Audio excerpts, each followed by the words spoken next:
Dès l'ouverture avec K de Mera parodiant Freddie Mercury et un show de Queen pour chauffer la salle sur l'air de We Will Rock You, c'est un Canadair d'épandage d'embarras qui fait son premier passage sur la salle Playel et son public de professionnels du cinéma endimanché.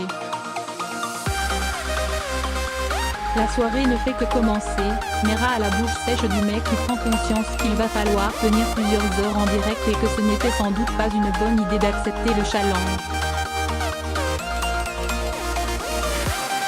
L'an dernier, Manu Payet, jeune beauf, avait placé la barre très bas et apparemment sauf à creuser le sol, on ne pouvait plus descendre encore de plusieurs degrés. À voir. Quelque chose est définitivement pourri au royaume des Césars ou en tout cas de l'écrin ou émission de télé censée en véhiculer le message et les honneurs.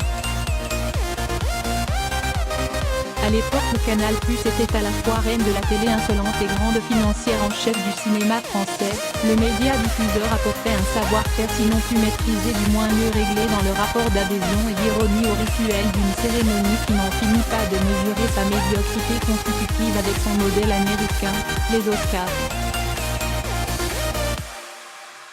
Pour s'en convaincre d'ailleurs, elle remet régulièrement un César d'honneur à une star américaine, cette année Robert Redford, comme pour rappeler à quel point la France est une vaillante petite province du 7e art vaguement flotte quand d'autres vivent dans l'impérial Eden d'Hollywood. Cirque Point d'Hélice et Moon en slip de bain à Eddie de près tout massacrant. Je me voyais déjà en hommage à Charles Aznavour, du faux coup de fil à Jamel Debbouze en direct à Los Angeles depuis les quais de la Seine, des remerciements aux doubleurs voilapons ou amazoniens de vedettes françaises, avec de pauvres intermittents déguisés se levant dans la salle pour saluer, aux échanges mal écrits et mal joués entre Rossi de Palma et Patrick Timsit, et jusqu'au speech a priori mieux ajusté de Laurent Lafitte, le visage tiré par une explosion de botox et de chirurgie esthétique mais finissant par une adresse aux actrices sur la foi de trop comme si les hommes n'étaient pas concernés par la hantise du vieillissement. Moumoute de luxe doré de Ford faisant foi, tout conspirait péniblement, avec plan de coupe crispé sur Adèle Hanel, Franck Risté, Vincent Lacoste ou Jean-Michel Blanquer. On n'a pas compris ce que le ministre de l'Éducation faisait là, à la ringardise d'une promo géante d'hypermarché ou de cirque pindé en déroute après la mort par intoxication alimentaire du clown triste et du jongleur masqué. Le cinéma français déjà sous pression avec l'arrivée des nouveaux acteurs du numérique, cherchant à convaincre tout le monde à quel point le système français est dépassé et qu'il est temps d'entrer dans le nouveau monde, ne peut pas continuer à se donner en spectacle de la sorte sauf à avouer une pulsion suicidaire de masse. Mera, jetant l'éponge d'entrée de jeu et révélant un charisme de chaise de jardin, n'a cessé de répéter qu'il était cool et n'avait pas l'intention de jouer au maître des horloges pour que les césarisés réduisent leur temps de remerciement à 2 minutes et demie. Tant et si bien, en régie, c'est la musique qui venait recouvrir le discours du chef décorateur Michel Barthélémy lancé dans un plaidoyer pour la valorisation des studios et de l'indemnisation chômage des intermittents et quand Mera tente d'écourter le speech de Rémi Aguier, vainqueur du César du meilleur court-métrage pour les petites mains, celui-ci lui balance qu'il a bien l'intention de continuer sauf si un connard essaye de l'interrompre. Ambiance coursier la soirée était structurée par le match entre le grand bain de Gilles Lelouch et jusqu'à la garde de Xavier Legrand, 10 nominations chacun. La comédie sur la bande de potes se refaisant une santé en créant un groupe de nage synchronisé, gros succès au box-office, 4,3 millions d'entrées, a été au final largement battu par le drame sur la violence conjugale, premier film produit par Alexandre Gavra. Ce dernier remporte en effet meilleur montage, Yorgo Lanfrino, meilleure actrice, Léa Drucker, meilleur scénario original et meilleur film de l'année, Xavier Legrand. Le long métrage et le développement, avec la même équipe, du court métrage de son auteur, Avant que de tout perdre, qui avait remporté le Grand Prix à Clermont-Ferrand en 2013. Seul Philippe Catherine remporte pour le Grand Bain le César du meilleur second rôle masculin.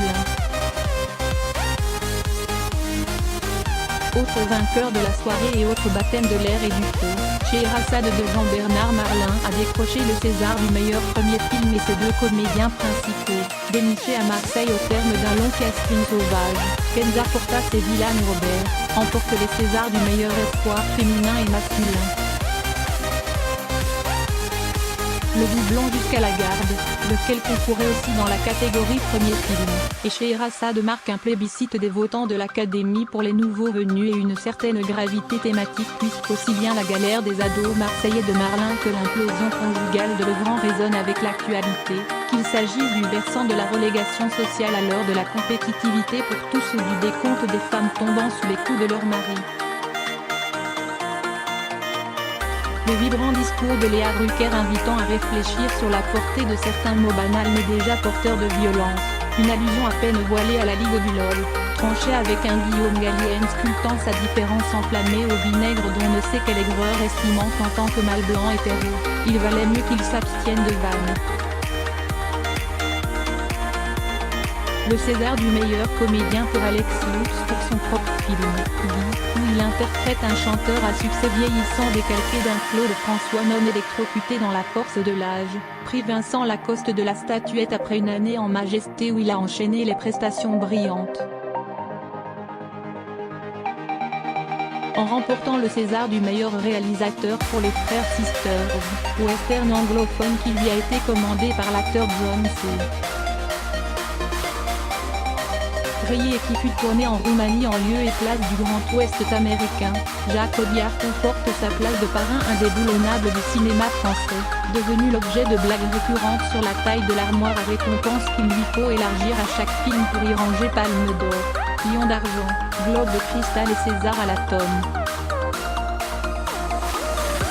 Le César du meilleur film étranger échoua à Hirokazu Koreeda, déjà Palme d'or, pour son affaire de famille mais personne, ni lui, ni le producteur ou un coursier, n'avait jugé utile de venir ramasser ces deux dernières miettes honorifiques, bien que le cinéaste japonais ait récemment tourné son nouveau film en France, notamment avec Catherine Deneuve. Pendant toute la soirée, placé au premier rang à côté de Robert Redford, manifestement médusé d'avoir été convié à une fête de patronage où il allait devoir figurer en cerise sur le gâteau, on pouvait voir le visage avenant du producteur Alain Terzian, l'homme qui gère les Césars en tant que président et dont on ne rappellera jamais assez qu'il se lança en cinéma avec Les Ringards, 1978, et Les Charlots en délire, 1979, puis Premier désir de David Hamilton, 1983. Un esthète dans son genre, quasi unanimement détesté par les professionnels du cinéma et qui pourrait peut-être envisager de passer le relais.